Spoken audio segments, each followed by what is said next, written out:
Hello प्यारे बच्चों, आज हम हल करने वाले हैं 7वीं कक्षा गणित प्रश्नावली 19.1। टॉपिक हमारा है परिमाप और क्षेत्रफल। इस टॉपिक का हमने 1 से 7 नंबर सवाल तक हल कर चुके थे। आज हम हल करेंगे 8 नंबर सवाल से। ठीक है, 8 नंबर में हमें दिया गया है, एक आयत की लंबाई चौड़ाई की 3 गुनी है। यदि आयत की परिमाप 240 मीटर हो तो उसका क्षेत्रफल ज्ञात कीजिए। इसका क्षेत्रफल निकालना है। आइए हल करते हैं। हल, एक आयत ड्रॉ कर लेंगे। तो यहाँ पर एक आयत है, ये हम लोग का लंबाई है और ये चौड़ाई।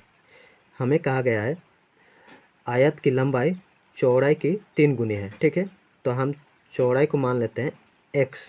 तो हम लोग का लंबाई हो जाएगा आयत का चौड़ाई की 3 गुनी। तो यहाँ पर 3x हो जाएगा। चौड़ाई की 3 गुनी है लंबाई। ठीक है, तो हल करते हैं। माना आयत की चौड़ाई बराबर x। x हमने माना है x मीटर। तो आयत की लंबाई हो जाएगा 3x। 3 गुनी बोला है, 3x मीटर। अब हम जानते हैं आयत का परिमाप बराबर होता है 2 गुने लंबाई जोड़ चौड़ाई। ठीक है, लंबाई को हम L से दर्शाते हैं और चौड़ाई को B से दर्शाते हैं। अब आयत का परिमाप दिया गया है 240 मीटर। 240 बराबर 2 गुने लंबाई 3x और चौड़ाई है x। 240 बराबर 2 गुने 3x और x 4x हो जाएगा। 240 बराबर गुना कर देंगे 4 दूना 8 x। ठीक है, अब 240 बराबर 8 x के साथ गुना है, 8 को इधर लेके लाएंगे। ठीक है, इधर गुना में है, इधर आएगा डिवाइड हो जाएगा और इधर बचेगा x। काट देंगे, 8 तिया 24, 30 बार में कट जाएगा बराबर x। x का मान आ गया 30। तो हमने माना है आयत की चौड़ाई हमने माना है x मीटर। x और x का मान आया 30 मीटर। ये आया आयत की चौड़ाई। अब लंबाई, आयत की लंबाई बराबर हमने माना है 3x। 3 गुना x का मान आया 30, गुना कर देंगे, 3 तिया 9, 90 मीटर।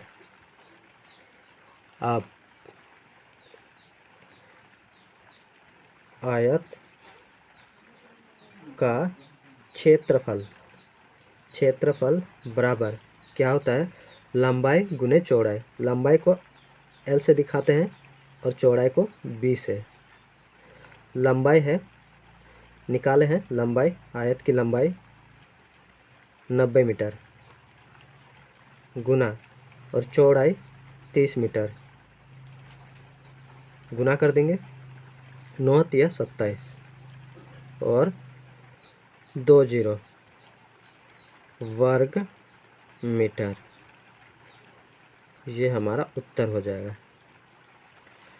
अगला सवाल, 9 नंबर सवाल। एक तार को मोड़कर आयत का आकार दिया गया है। उसकी लंबाई 32 सेंटीमीटर और चौड़ाई 20 सेंटीमीटर है। यदि उसी तार को दोबारा मोड़कर एक वर्ग बनाया जाता है तो उस वर्ग की प्रत्येक भुजा की माप क्या होगी तथा किसका क्षेत्रफल अधिक होगा। हमें यह भी निकालना है किसका क्षेत्रफल अधिक होगा। ठीक है, तो आइए हल करते हैं।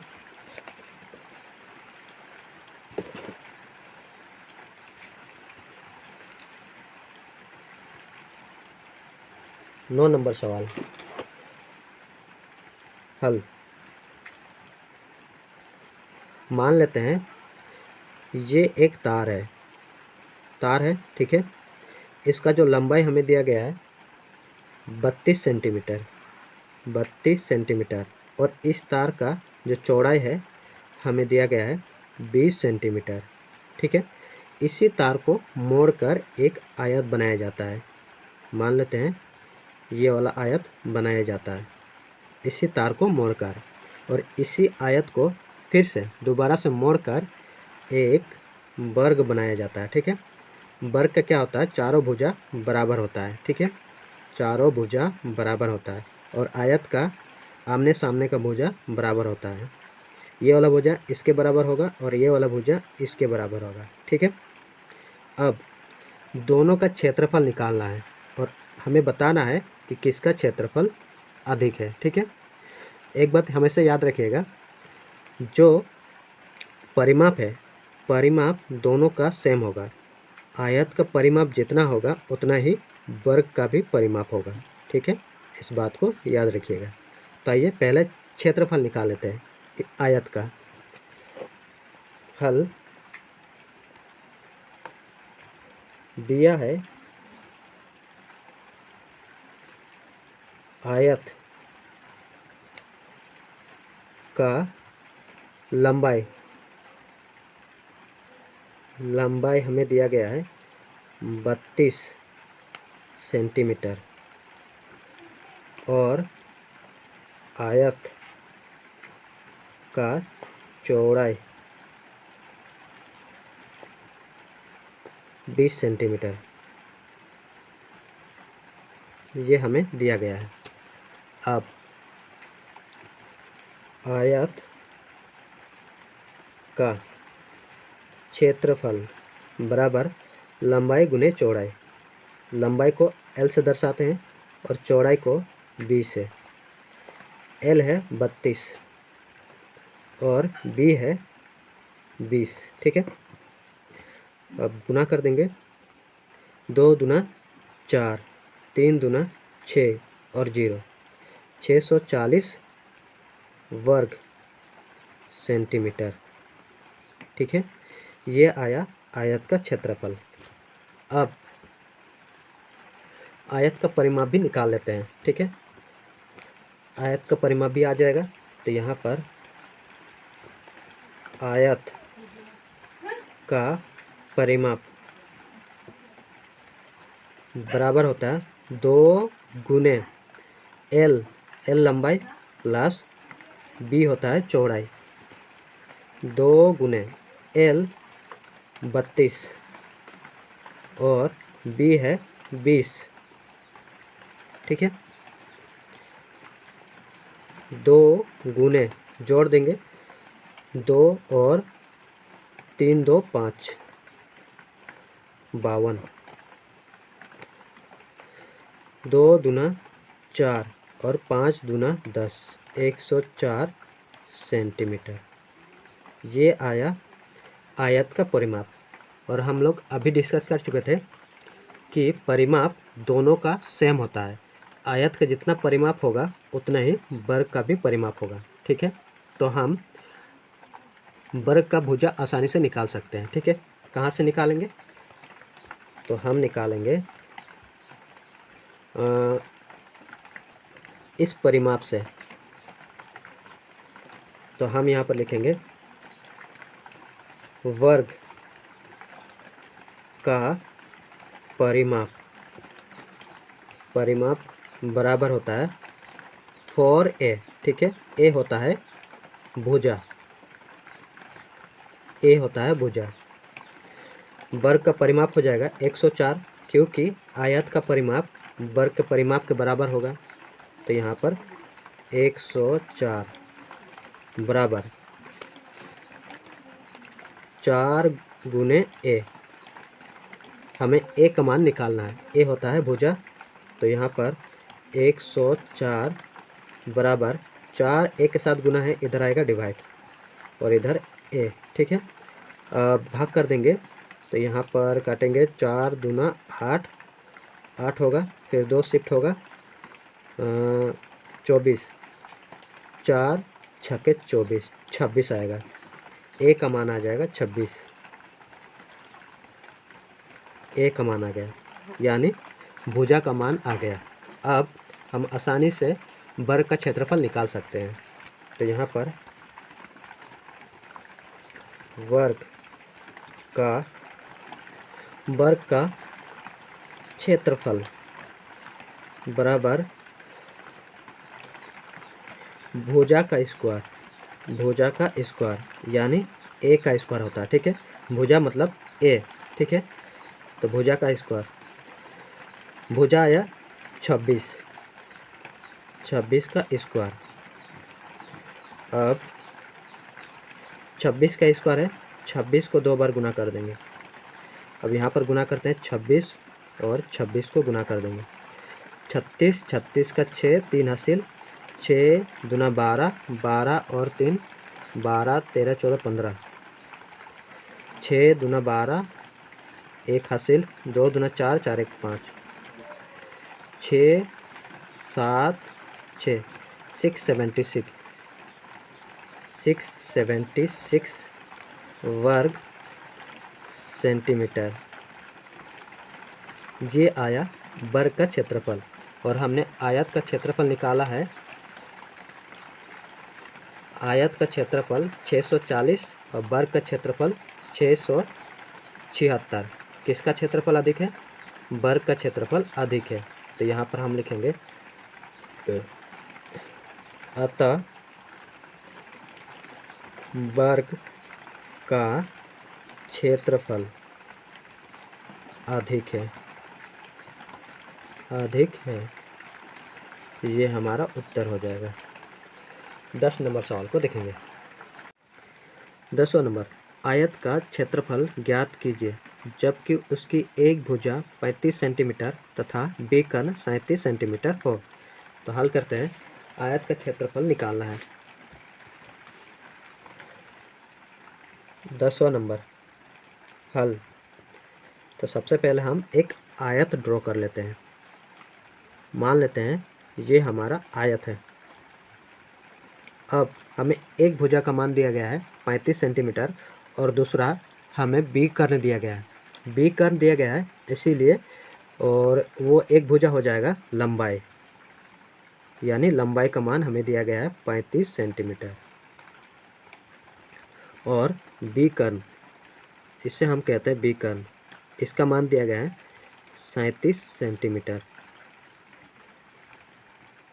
अब यहाँ पर दो समकोण त्रिभुज बन रहा है, एक ये वाला और दूसरा ये वाला। तो यहाँ पर 90 डिग्री का कोण बनेगा। क्यों बनेगा? क्योंकि ये लंब है, परपेंडिकुलर इस भुजा के ऊपर। ठीक है, और ये भी लंब है इस भुजा पर। ठीक है, तो यहाँ पर भी 90 डिग्री का कोण बनेगा। हमें लंबाई दिया गया है, इसका मतलब इस त्रिभुज का आधार हमें दिया गया है। ठीक है, यहाँ 35 है तो यहाँ भी 35 सेंटीमीटर होगा। क्यों होगा? क्योंकि आयत में आमने सामने का भुजा बराबर होता है। ये वाला भुजा इस भुजा के बराबर है और ये वाला भुजा इस भुजा के बराबर है। ठीक है, हमें निकालना है लंब निकालना है, मतलब आयत का चौड़ाई और इस त्रिभुज का लंब, इसका मान निकालना है। इसे हम कहते हैं लंब, जिसे हम P से जानते हैं। इस भुजा को हम कहते हैं आधार, और इस भुजा को जो 90 डिग्री के सामने बनता है उस भुजा को हम कहते हैं कर्ण। ठीक है, तो यहाँ से हम लंब को निकालेंगे, क्योंकि आयत का क्षेत्रफल निकालने के लिए लंबाई और चौड़ाई का ज़रूरत पड़ता है। तो यहाँ से हम लंब को निकाल देंगे तो इसका नामकरण भी कर देते हैं। मान लेते हैं यहाँ पर ए बिंदु है, यहाँ पर बी बिंदु, यहाँ पर सी बिंदु और यहाँ पर डी बिंदु, ठीक है, ताकि बनाने में आसान हो। तो हम लेंगे इस त्रिभुज को। हल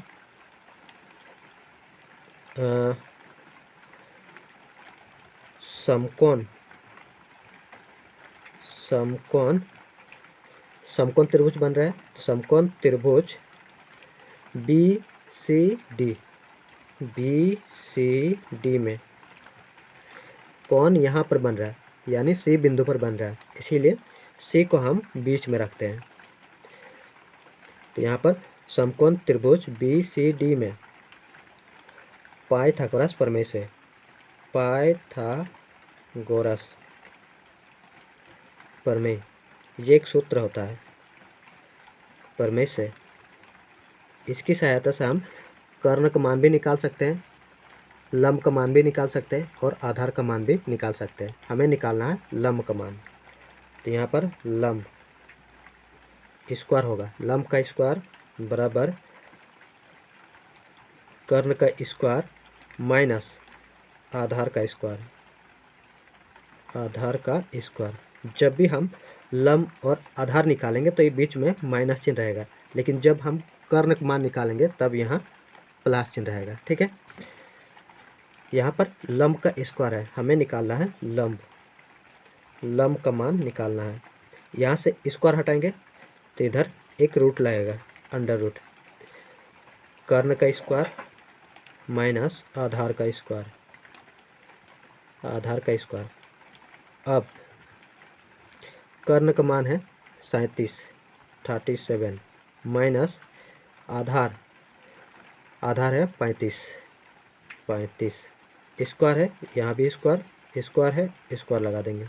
अब 37 का स्क्वायर, 37 को 2 बार गुना करना पड़ेगा, 7 7 49 का 9 4 हासिल, 7 तिया 21 और 4 25, 7 तिया 21 1 2 हासिल, 3 तिया 9 9 10 11, 9 5 और 1 6 2 1 3 और 1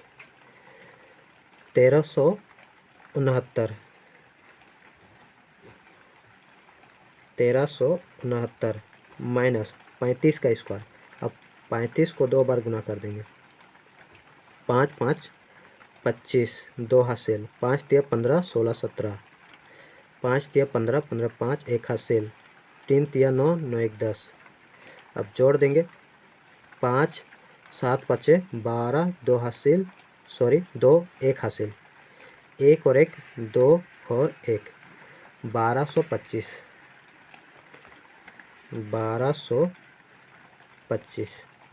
अब घटा देंगे, 1369 1225, यहाँ से 4 और 6 से 2 घटेगा, 4 और 3 से 2 घटेगा 1 144 144, ठीक है। अब इसका वर्गमूल निकालना है। कैसे निकालेंगे? ऐसे तो इसका 144 का वर्गमूल होता है 12, लेकिन कैसे निकालेंगे, निकाल के दिखा देते हैं। 144 से भाग करना है 2 से, अभाज्य संख्या से भाग करना पड़ता है। 2 से भाग करेंगे, 14 को तो पहले भाग देंगे, 2 7 14, ठीक है।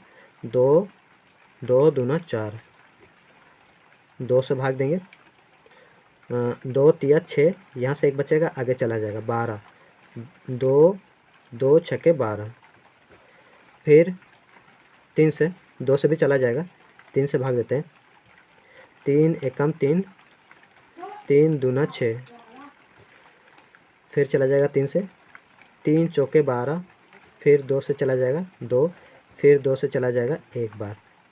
अब जोड़ा जोड़ा बनाइए, 2 2 बार है, यहाँ से 1 2 आएगा, ठीक है। 3 2 बार है, यहाँ से 1 3 आएगा, 2 2 बार है, 1 2 आएगा।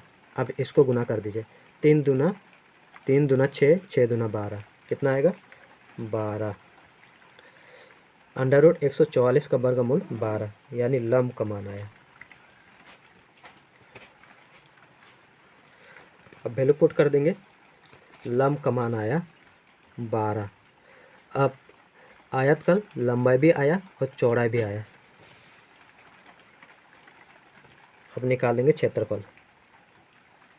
आयत का क्षेत्रफल बराबर L × B, लंबाई 35 और चौड़ाई 12, गुना कर देंगे 35 और 12 को। 5 दूना 10, 0 1 हासिल, 3 दूना 6, 6 1 7, 5 एकम 5, 3 एकम 3, 0 7 5 12, 2 हासिल 1, 3 1 4, 420 सेंटीमीटर स्क्वायर, वर्ग सेंटीमीटर होगा,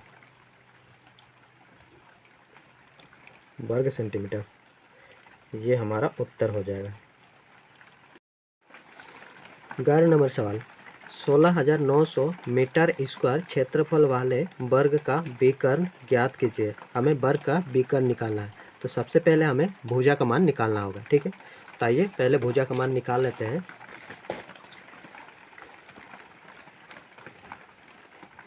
ग्यारह नंबर हल। हमें दिया गया है वर्ग का क्षेत्रफल, दिया गया है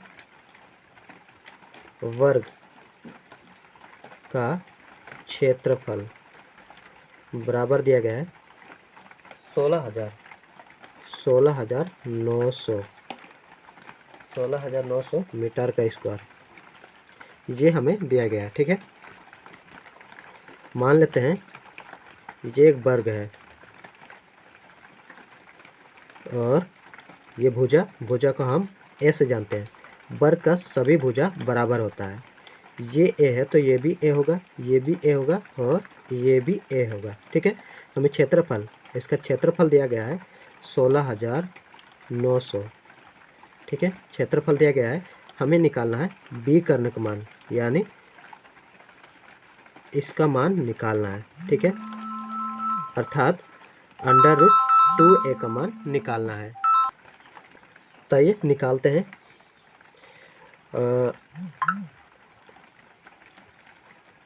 वर्ग का क्षेत्रफल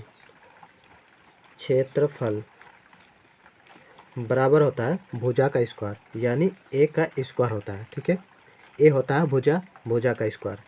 वर्ग का क्षेत्रफल हमें दिया गया है 16,900, तो यहाँ पर पुट करेंगे 16,900 बराबर ए का स्क्वायर। ठीक है, अब यहाँ से स्क्वायर हटाएंगे, हमें तो ए का मान निकालना है, तो यहाँ से स्क्वायर को हटाएंगे, स्क्वायर हटाएंगे तो इधर एक रूट लगेगा। जैसे हम यहाँ से स्क्वायर हटाते हैं वैसे ही इधर रूट लगता है। रूट के अंदर लिखेंगे 16,900। ठीक है, अब इस रूट को हटाएंगे तो इसका वर्गमूल निकालेंगे, 16,900 का वर्गमूल। अब वर्गमूल कैसे निकालते हैं, गुणनखंड की सहायता से हम वर्गमूल निकालेंगे। यहाँ पर है 16,900, इसका गुणनखंड करेंगे। हम अभाज्य संख्या से भाग देते हैं, तो पहले 2 से भाग देंगे, 2 8 16। ठीक है, 9 भाग नहीं जाएगा लेकिन 8 तो जाता है, 2 चौके 8, यहाँ से एक बचेगा, आगे चला जाएगा, 10 हो जाएगा, 2 5 10 और 0। फिर 2 से भाग देते हैं, 2 चौके 8, 2 दूना 4, ये 5 है, 2 दूना 4, यहाँ से एक बचेगा, आगे चला जाएगा, 10 हो जाएगा, 2 5 10। अब अंत में 5 है तो 5 से भाग दे देंगे, यहाँ पर 4 है, 5 8 40, 5 8 40, 2 बचेगा, आगे चला जाएगा, 22 होगा, 2 5 चौके 20, 5 चौके 20, फिर 2 बचेगा, आगे चला जाएगा 25, 5 5 25, फिर 5 से भाग दे देंगे, 5 एकम 5, यहाँ से 3 बचेगा, आगे चला जाएगा 34, 5 6 30, 3 बचेगा, 4 बचेगा, 4 आगे चला जाएगा 45, 5 9 45। अब चला जाएगा 169, 13 से भाग चला जाएगा, 13 13 169, फिर 13 से भाग देंगे एक बार। अब जोड़ा जोड़ा बनाएंगे। 13 दो बार है, 1 13 लेंगे, गुना चिन्ह लगाएंगे। 5 दो बार है, 1 5 को लगाएंगे, और 2 दो बार है, 1 2 को लेंगे। अब गुना कर देंगे। 13 गुना 5 दूना 10, दोनों गुना करेंगे तो 130 हो जाएगा। कितना हो जाएगा? 130। तो रूट हट जाएगा, 16,900 का वर्गमूल हो जाएगा 130। 130 बराबर ए का मान आ गया 130। ठीक है, भुजा का मान आ गया, यानी इस वर्ग का भुजा का मान आया 130। तो इधर भी होगा 130, इधर भी होगा 130, और इधर भी होगा 130। ठीक है, अब हम निकालेंगे इस वर्ग का विकर्ण। तो यहाँ पर लिखेंगे वर्ग का विकर्ण, विकर्ण बराबर √2a होता है। √2a का मान हम लोग निकाले 130। अब √2 का मान होता है 1.41 लगभग, √2 का मान होता है। ठीक है, और गुना 130, 1.41 गुना 130 गुना कर देंगे। तो यहाँ पर